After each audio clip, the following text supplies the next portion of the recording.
Hello everyone, you all know my name and you know why I'm here. So I'm pretty, yes, well done. So I'm pretty much just going to jump into this because I don't really need an introduction. Okay, so first, what is Quartz? Well, Quartz is basically a lifestyle music magazine based around the genre of rap and hip hop. There's multiple reasons as to why I decided to do this genre, and that's mainly because while I wouldn't say it's a niche market, I would say there isn't that much in terms of like this actual genre of music magazine around, which is why I decided that I want to do it, because obviously less competition means sales. So, let's move on. Okay, so my target audience is, ages between 14 and 35. The reason I chose this age range is due to a report by arc.org that basically stated that the age range that mainly listens to the genre of music the magazine covers is 14 to 34-year-olds. This age range, it does fluctuate either lower or higher, obviously because music, you can't really categorise age ranges for music, since everybody listens to different types of music no matter what age you are. So it's sort of that's just the sort of target audience that I'd expect to buy it, but obviously there will be other people who are going to buy it. Targeting this age range, it allows for quite a broad audience and quite a lot of sales, because according to a research by ukyouth.org, young adults and teens account for 12% of the UK's population, and since I'm sort of starting it as a national magazine, it's going to be quite important to sort of consider that statistic. While 12% doesn't really sound like much, it's still 7.4 million people, so a lot of those are potential sales, so it's quite perfect for that sort of national demographic I'm going for, basically. So this is sort of what I'd expect a typical customer to be. Probably not exactly spot on, but if it was like an ideal customer, this would be it. So got a guy, his name's Dave, he's 22. He's a massive fan of rap and hip hop, like similar to me, and he enjoys sort of all the sort of sub-genres that come with the music industry and the rap and hip hop and stuff like that. So he likes a lot of underground, a lot of grime, or he's quite into sort of everything. He's quite varied. He talks to his friends about the music a lot, and he's also an aspiring rapper. He wants to get in there and do his own stuff, write his own stuff, and possibly get famous. He wears clothes, and his fashion sense and also the stuff that he does is influenced quite a lot by his role models, which sort of his favourite artists and sort of his favourite celebrities in the actual industry. So that is my ideal customer. But now we'll move on to my goal. So the goal of Quartz is to effectively rival the established rap magazines out there, such as XXL or The Source, which are massive worldwide magazines that are pretty much unrivaled in the industry, but I'm hoping to come up with unique selling points and stuff like that allow me to sort of put me above these and have my Quartz magazine as a preference to obviously buying these. The secondary goals, which are sort of things I consider after I've got more popular nationally, would be to sort of spread worldwide and just in general get a much broader audience around the world, get translations and such. So now we're going to move on to my initial ideas and research.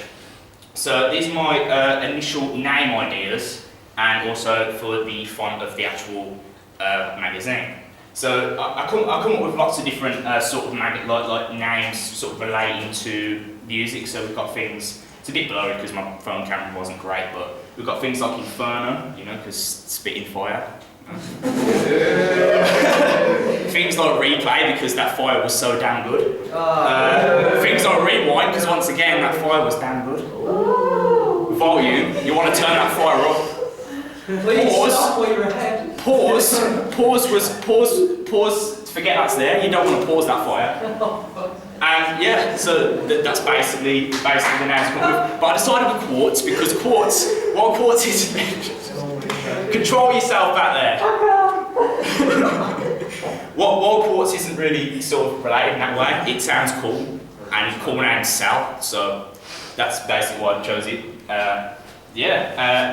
The font, bit of a difficult one because I quite like the sort of more professional sort of looking, like classical sort of font there.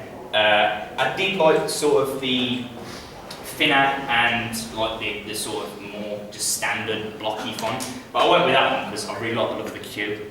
So, and it looked good on the magazine, basically. Okay, so my next part of my research involved me looking up competitors, looking at their conventions and stuff they use on their magazines, and hoping it will help me on what I put into mine. So the competitors I looked at, as I mentioned earlier, there are the Source and XXL. They are the biggest magazines, which is why they are probably the best to analyse in a situation like this. So I did research here on XXL on the cover, just basically explaining the three-tone colours that are quite consistent over all the actual magazines, which helps it become sort of recognised without even having to look at the logo or even whatever it is. You can just tell from the colours that it's XXL, basically.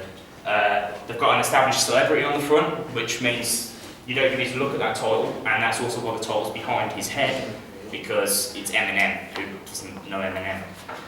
So yeah, that's basically the research I did on that. On this, I did do research on this, it's on my WordPress, but I didn't put it around because there was no room. That's basically the only reason. I don't like Wiz Khalifa, by the way, he's an arsehole. But it's a similar thing on here. They've got a sort of consistent colour scheme all around. Even just little things like highlighting important parts of the text in the orange, fits with his cap, and just, you know, there's a lot of text on this page, and this is the sort of thing I want to prefer to do. I quite like writing stuff, so articles are going to be quite similar to this, with a lot of text and with like big central images to sort of, you know, get the idea across of what I'm talking about. Yeah. So after researching competitors, I also have some general conventions research, which is just where I've researched the general conventions of just your standard magazine, because despite the fact that, you know, the conventions of a rap magazine, the existing ones are quite important to put into my magazine, I figured if I look at the conventions of others and put those in my magazine, it makes it more unique to the ones that just sort of stick to what's already there in you know, the other rap magazines, basically. So I did one on Men's Health and Vogue, and just sort of did like a general summary of like the different parts of the covers, just to sort of give me an idea on how I wanted to do it. So my layout plans, once again, blurry because my phone sucks, but I've got the plan of the double page spread there and the front cover here. The double page spread, it's going to be quite image based. I'm going to have like a main central image here, possibly like of an artist standing there. You've got a few images here which will probably have captions when I get to it, and it will all be consistent with the colour scheme of the front, which is similar to the colour scheme of what I've got actually on here, with the white and the black and the sort of orangey gold colour. You have the text in 3 different columns, so it's a bit of summary. There's also a little bit of a break there, you know, so if I need to slide an image in or whatever, I can just shove it there.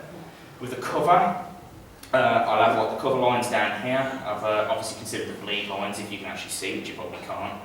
I've got the bleed lines like with the right distance and everything's inside, the masthead's there, the big central image with just some sort of like a anchorage text there maybe. So that concludes my presentation, people.